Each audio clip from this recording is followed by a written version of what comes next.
¿cómo puede una aeronave descender hasta 6 pies? Es decir, tan solo 183 centímetros sobre el suelo, a casi una milla completa del aeropuerto, sin que los pilotos se den cuenta. Ese es el misterio que voy a explicarte en el video de hoy, así que mantente al tanto.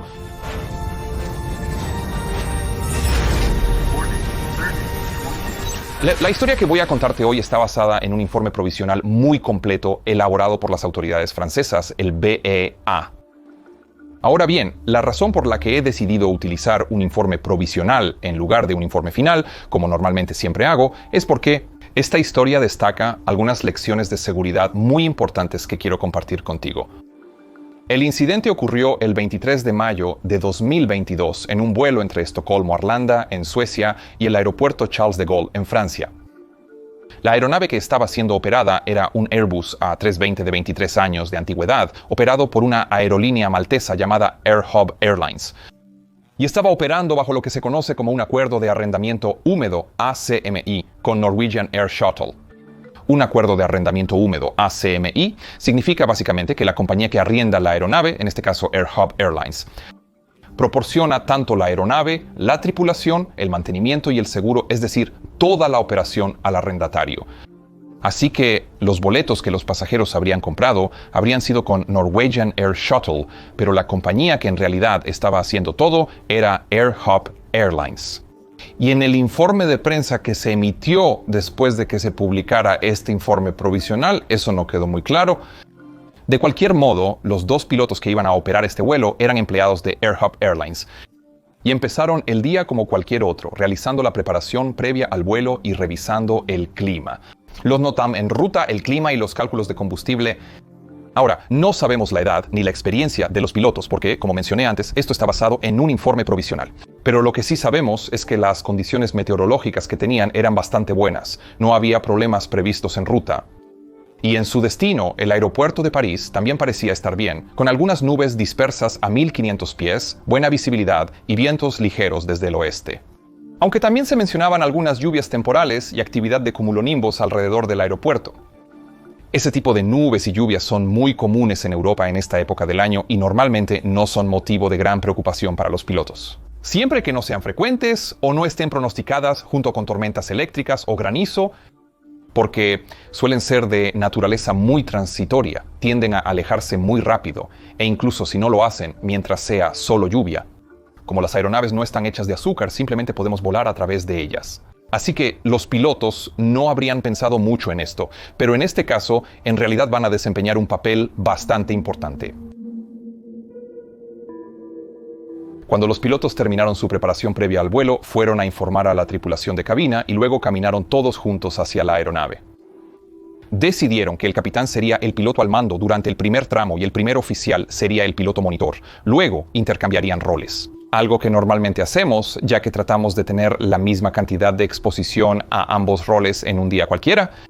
El capitán revisó el estado técnico de la aeronave, que se encontraba en perfectas condiciones de funcionamiento, y luego empezó a realizar la preparación previa al vuelo, mientras el primer oficial hacía la inspección exterior de la aeronave. La tripulación de cabina también finalizó su inspección de seguridad de la aeronave y luego comenzaron a abordar a todos los pasajeros. Y una vez que eso se completó, la tripulación de cabina informó a los pilotos que la cabina estaba lista. El piloto finalizó su preparación previa al vuelo y luego solicitó autorización para empuje y encendido desde la puerta en Estocolmo, Arlanda. En ese momento había 2 pilotos, 4 tripulantes de cabina y 172 pasajeros a bordo de la aeronave. La aeronave rodó normalmente y a las 09:30 UTC, es decir, 11:30 hora local, el vuelo 4311 de Norwegian Air Shuttle, con indicativo Red Nose 4311, despegó de la pista 08 en Estocolmo, Arlanda, y comenzó a ascender hacia el suroeste en dirección a París. El vuelo transcurrió completamente normal, y cuando la aeronave sobrevolaba el espacio aéreo de los Países Bajos, cerca de Ámsterdam, el capitán entregó los controles a su primer oficial para que empezara a preparar, configurar y realizar el briefing de llegada y aproximación al aeropuerto Charles de Gaulle en París. Lo primero que hizo fue cambiar su segunda radio a la frecuencia ATIS de Charles de Gaulle para escuchar la información más reciente de llegada y el reporte meteorológico. Ahora bien, la información que recibió sonaba así. Esta es la información Oscar de Charles de Gaulle grabada a la hora 10:50 UTC. La pista en uso para aterrizaje es la pista 27 derecha con una aproximación RNP. Nivel de transición 7.0, viento 280 grados, 10 nudos, visibilidad 10 kilómetros. Nubes fragmentadas a 1500 pies, algunos cumulonimbos a 5000 pies. Temperatura 19, punto de rocío 14 y QNH 1001. Este era un mensaje ATIS bastante típico y en realidad mostraba muy buen clima. En su destino, el aeródromo, la única amenaza real era la mención de cumulonimbos o nubes de tormenta a 5000 pies. Pero en lo que quiero que te enfoques es en la última parte de este mensaje. QNH 1001. Este es un valor muy importante porque nos da la presión de referencia en hectopascales. En los Estados Unidos usan pulgadas de mercurio en su lugar, pero necesitamos ingresar ese valor en nuestros altímetros barométricos para que nos muestren la altitud correcta al aproximarnos al aeropuerto. Cuando las aeronaves vuelan a altitudes más altas, lo que llamamos niveles de vuelo, todos configuramos la misma referencia de presión que es 1013.25 hectopascales. Y la razón por la que hacemos eso es porque a mayores altitudes nos interesa menos saber exactamente a qué altura estamos sobre el nivel del mar. Y nos interesa más asegurarnos de que todas las aeronaves que vuelan a nuestro alrededor estén utilizando la misma referencia de presión para poder mantener la separación de altitud entre cada aeronave. Como la presión atmosférica varía geográficamente en todo el mundo, sería imposible para el control de tráfico aéreo saber qué ajuste tiene cada aeronave, así que todos usamos el mismo. Pero por supuesto, a medida que nos acercamos a nuestro destino y descendemos, se vuelve mucho más importante saber a qué altura estamos sobre los obstáculos y sobre nuestro aeropuerto de aterrizaje. Y es en ese momento cuando necesitamos que nos proporcionen el ajuste de presión local, que en este caso era de unos 001 hectopascales. Ahora bien, la forma oficial en la que los pilotos recibimos esta referencia de presión es a través del control de tráfico aéreo, que nos la proporciona cuando nos autorizan a descender de un nivel de vuelo a una altitud más baja. Pero normalmente preconfiguramos el valor esperado que hemos obtenido de la información ATIS para que sea más fácil cambiarlo cuando recibamos esa autorización. Ahora, lo otro que necesitamos discutir antes de continuar es el tipo de aproximación para la que estos pilotos se están preparando. Recuerda que el ATIS decía que podían prepararse para una aproximación RNP a la pista 27 derecha, ¿cierto? Bueno, RNP significa rendimiento de navegación requerido y estas aproximaciones también se conocen a veces como aproximaciones VARO-RNAV. Y se realizan utilizando el sistema GPS de la aeronave junto con un sistema interno de monitoreo de rendimiento de navegación que puede notificar a la tripulación en caso de que algo no funcione correctamente. En otras palabras, una aproximación RNP puede realizarse sin la necesidad de ayudas a la navegación basadas en tierra. Estas aproximaciones se están volviendo cada vez más populares ahora porque permiten que aeropuertos más pequeños, que tal vez no puedan costear un sistema ILS grande y costoso, puedan tener de todos modos un sistema de aproximación por instrumentos muy preciso. En aeropuertos más grandes, como Charles de Gaulle, por ejemplo, las aproximaciones RNP suelen utilizarse como respaldo cuando los sistemas ILS no están funcionando o están en mantenimiento. Y eso es exactamente lo que estaba ocurriendo en este día en particular. Ahora bien, como las aproximaciones RNP se realizan utilizando sistemas internos en lugar de haces externos, es muy importante que todos esos sistemas internos estén correctamente configurados antes de realizar la aproximación. Como mencioné antes, la navegación de área o la parte RNAV de este tipo de aproximaciones tiene un sistema de monitoreo integrado que supervisa la precisión de navegación del sistema GPS. Y en el segmento de aproximación tiene una tolerancia de aproximadamente 0.3 millas náuticas. Y si el sistema GPS no puede mantener esa precisión, se lo mostrará a los pilotos. Así que detendremos la aproximación si eso ocurre. Ahora bien, eso es solo la parte de navegación horizontal de este tipo de aproximaciones. La trayectoria vertical se basa en altitudes establecidas en puntos RNAV definidos, siguiendo normalmente un ángulo de descenso de aproximadamente 3 grados. Para que este tipo de aproximación sea precisa, es muy importante que la presión barométrica correcta se ingrese en los altímetros barométricos. Así que el capitán ahora informó a su primer oficial sobre cómo pensaba volar esta aproximación. La altitud mínima de descenso era de 752 pies, eso es aproximadamente 250 pies sobre el suelo. pero la política de la aerolínea era añadir 50 pies adicionales a esa altitud. Así que el valor que realmente ingresaron en sus selectores de mínimos fue de 802 pies. La razón por la que la aerolínea tenía la política de añadir 50 pies es por una cuestión técnica que debemos seguir. Cuando volamos aproximaciones no precisas o realizamos una aproximación de precisión, como la de un sistema de aterrizaje por instrumentos, un ILS, descendemos hasta un mínimo. A ese mínimo se le conoce como altura de decisión. Si alcanzamos la altura de decisión y no tenemos las referencias visuales necesarias, entonces ejecutamos la aproximación frustrada. Pero como parte de la frustrada se nos permite momentáneamente descender por debajo de la altura de decisión. Esto ocurre siempre porque la aeronave tiene mucha inercia. Desde que decidimos ejecutar la frustrada hasta que la aeronave realmente comienza a ascender, pasan algunos segundos y se pierden algunos pies de altitud en ese proceso. Cuando realizamos una aproximación no precisa debido a la menor exactitud de la navegación en este tipo de aproximaciones, no se nos permite descender por debajo de la altitud mínima de descenso. En una aproximación de precisión tenemos una altura de decisión. Y en una aproximación no precisa tenemos una MDA, una altitud mínima de descenso. Como las aerolíneas quieren que los pilotos ejecuten las frustradas utilizando el mismo procedimiento, añaden 40 o 50 pies a la MDA. De ese modo, cuando los pilotos escuchan el aviso de mínimos en una aproximación no precisa, pueden ejecutar la frustrada exactamente de la misma forma en que lo harían en un ILS.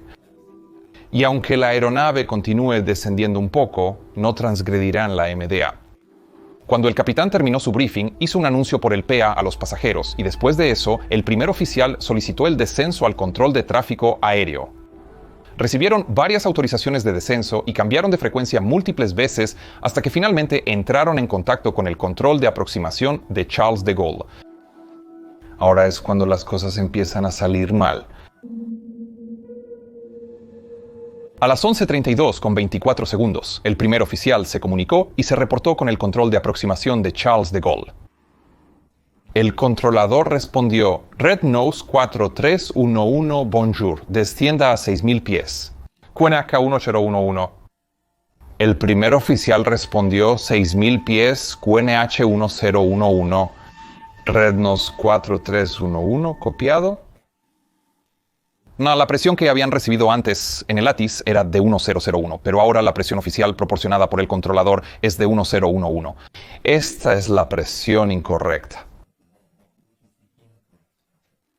Al leer el texto, se percibe que el primer oficial está algo indeciso sobre el valor, por lo que posiblemente lo repitió. Es probable que los pilotos lo hubieran preestablecido en 1001 para cambiarlo rápidamente. Y ahora tuvieron que ajustarlo con 10 hectopascales adicionales.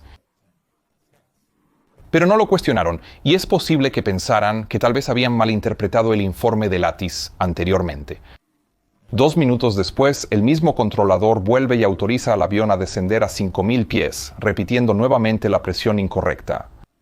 Estos errores son difíciles de explicar, pero ocurren ocasionalmente. Las personas tienden a invertir los números, así que, por ejemplo, QNH 1020 se convierte en QNH 102, y en este caso con el indicativo Red Nose. 4311 terminaba en 11, lo cual podría explicarlo. Pero ¿por qué esto es tan importante? Como dije antes, la configuración correcta de presión es crucial para que los pilotos conozcan su altitud exacta. Un hectopascal representa aproximadamente 28 pies, por lo que si ingresas un error de 10 hectopascales, eso representa un error de altitud de 280 pies.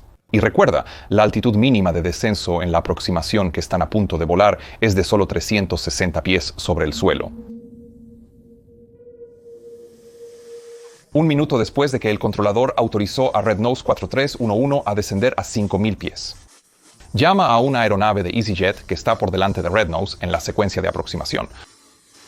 Le indica a la aeronave de EasyJet que continúe hasta un punto de referencia llamado Papa Golf 650 y que descienda a 5.000 pies utilizando QNH 1011.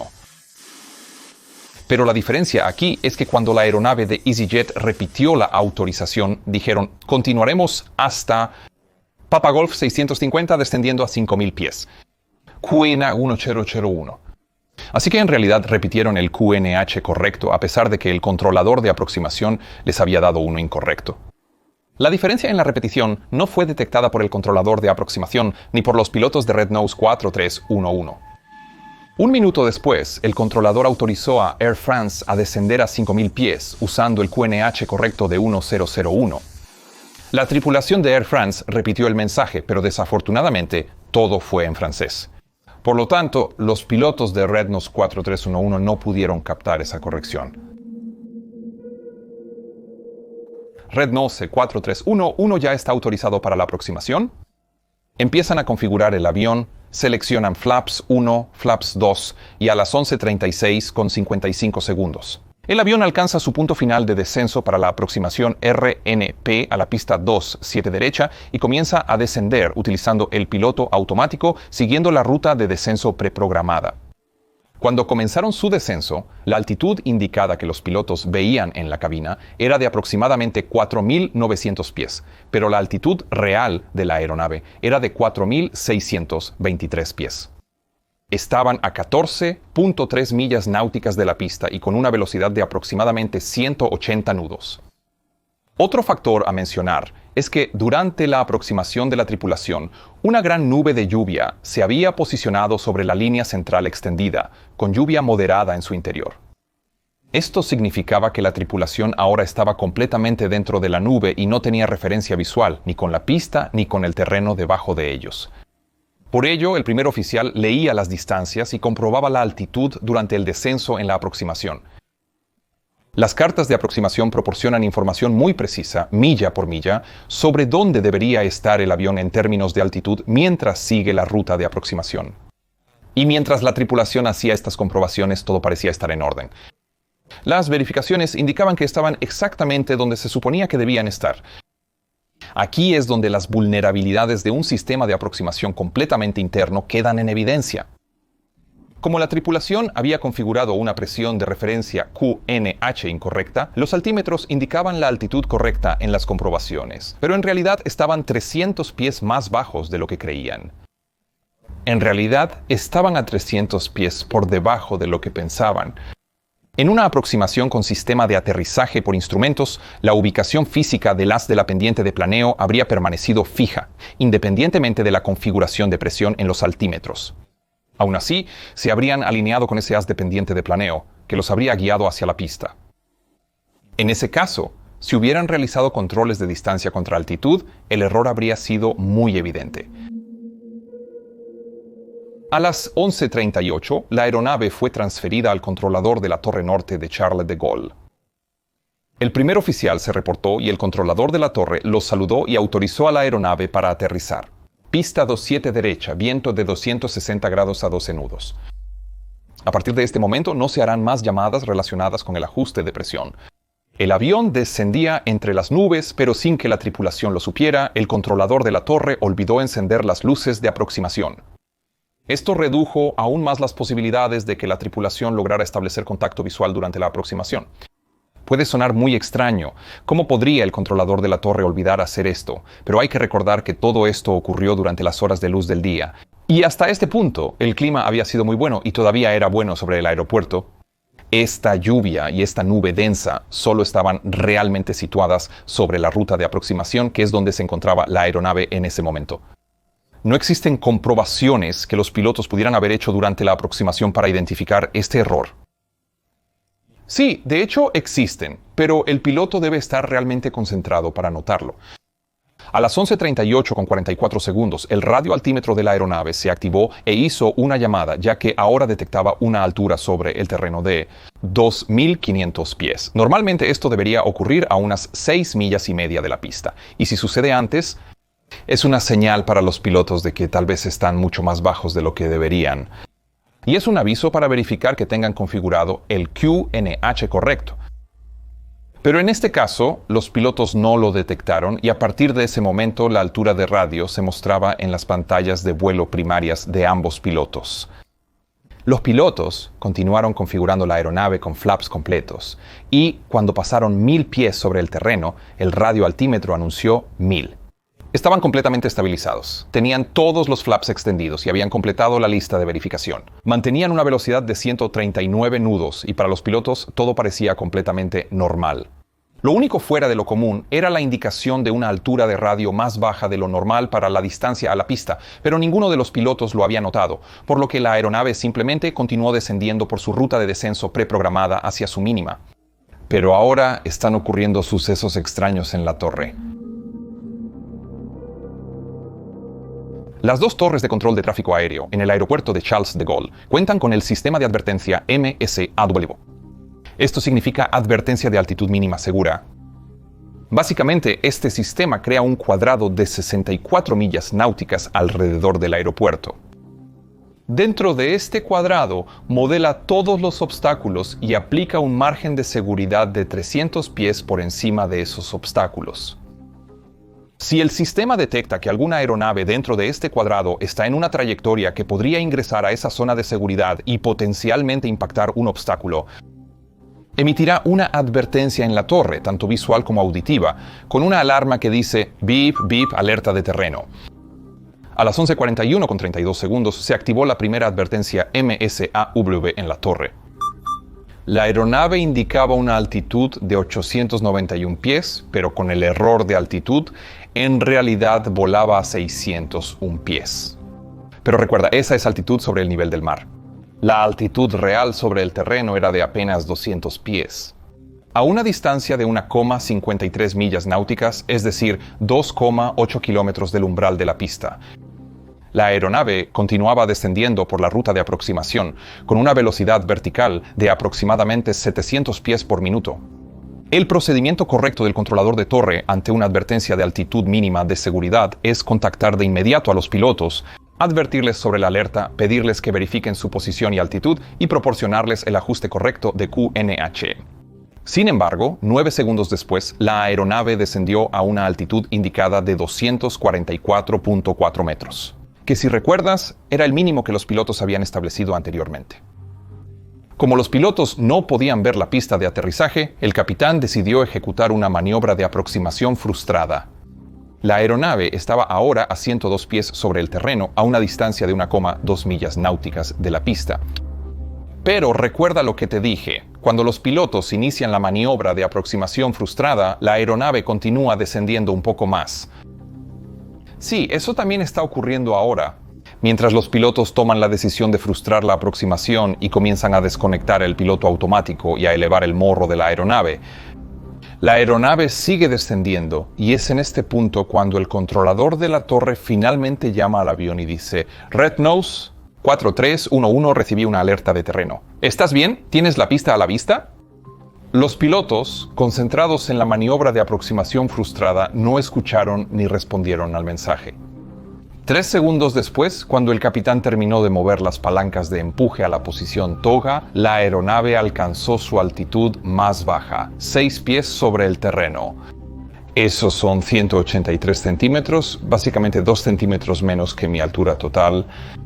A una distancia de 0,8 millas náuticas de la pista, es decir, 1,5 kilómetros, eso es increíblemente bajo, y afortunadamente en ese momento la aeronave comenzó a ascender. Pero la historia no ha terminado, aún no han aterrizado. Algo curioso aquí es que los pilotos declararon más tarde que no recibieron ninguna advertencia del sistema de advertencia de proximidad al suelo, ni tampoco llamadas del radioaltímetro, que normalmente ocurren a esas altitudes tan bajas. No sabemos por qué ocurrió esto. Es parte de la investigación. Seguramente conoceremos más detalles cuando se publique el informe final. Mi teoría personal es que esto está relacionado con una función del sistema de advertencia de proximidad al suelo llamada piso de despeje del terreno. Esta función reduce el margen de advertencia a medida que te acercas a la pista de aterrizaje para evitar alarmas innecesarias durante la aproximación. Esto es lógico, ya que evita alertas molestas justo antes de aterrizar. Pero el hecho de que este incidente ocurriera a 0,8 millas del umbral de la pista podría ser la razón por la que estas advertencias no se activaron. Pero el hecho de que este incidente ocurriera a 0,8 millas náuticas del umbral de aterrizaje podría ser la razón por la que estas advertencias no se activaron. La falta de las alertas del radioaltímetro es realmente extraña. Tendremos que confiar en las palabras de los pilotos de que no lo escucharon. Desafortunadamente, la grabación de voz no se guardó después del incidente, pero te daré más detalles en un momento. 10 segundos después de registrar la altura de radio más baja, el primer oficial llamó al controlador de la torre e informó que estaban ejecutando una maniobra de aproximación frustrada, y el controlador respondió. Recibido, nariz roja 4311, vire a la derecha rumbo 360 grados y ascienda a 5000 pies. QNH 1001. Finalmente se proporcionó el QNH correcto a la tripulación, pero lamentablemente el primer oficial lo leyó en voz alta de forma incorrecta. 360 grados, ascendiendo a 1524 metros en QNH 1011, nariz roja 4311. Leyendo en voz alta el QNH incorrecto que ya habían establecido.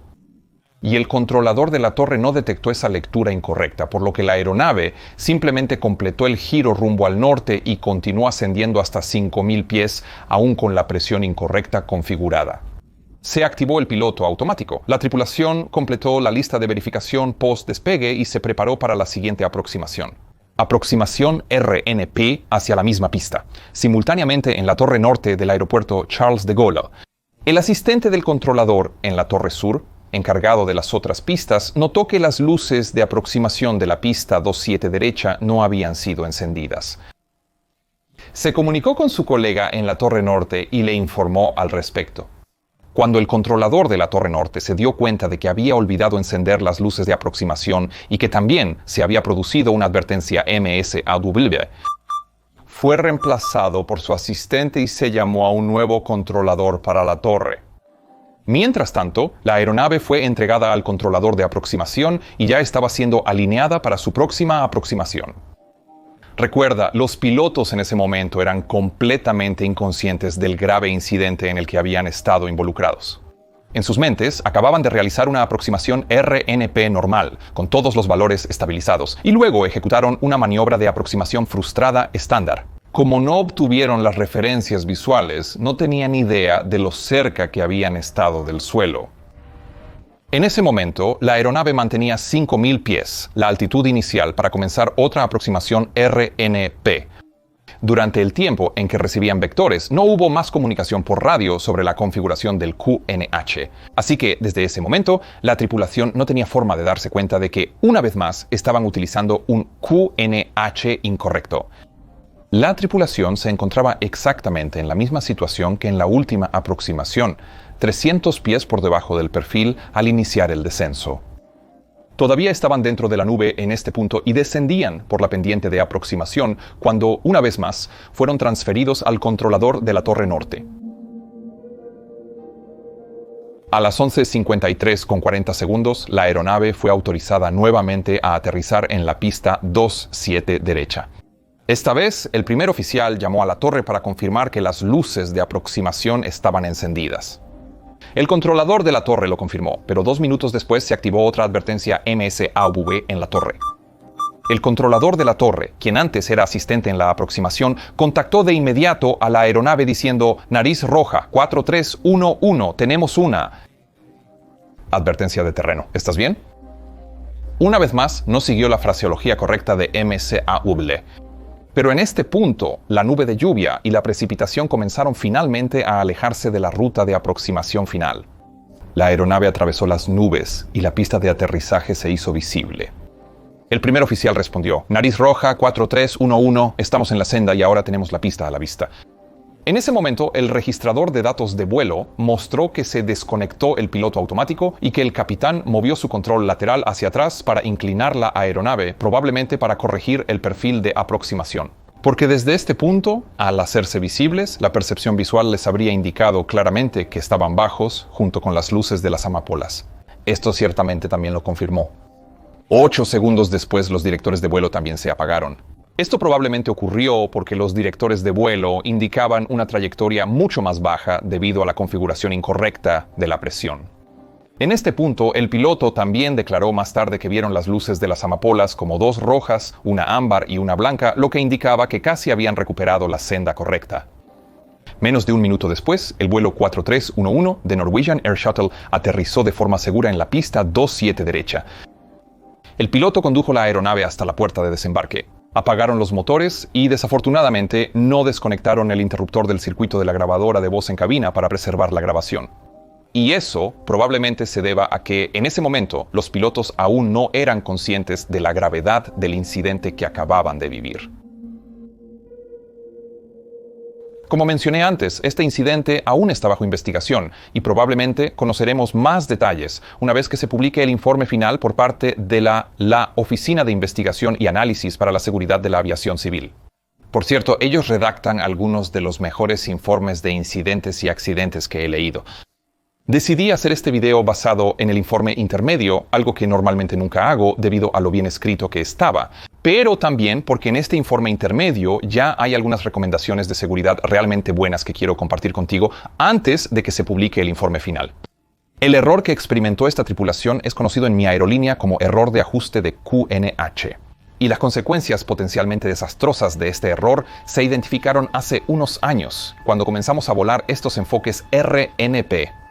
Existen varias técnicas de mitigación muy efectivas contra este error. Una de ellas es que el piloto que monitorea establezca de forma anticipada un valor de QNH en su pantalla de vuelo principal. Este valor puede obtenerse de una fuente diferente, como la información meteorológica del despacho que recibieron durante la preparación previa al vuelo. De esta manera, si al recibir la autorización para una altitud el controlador aéreo da un valor muy diferente, pueden cuestionarlo. Y al utilizar la frase correcta, confirmar QNH, no se debe incluir un valor en la pregunta, solo decir confirmar QNH. Así se evita cualquier sesgo de confirmación.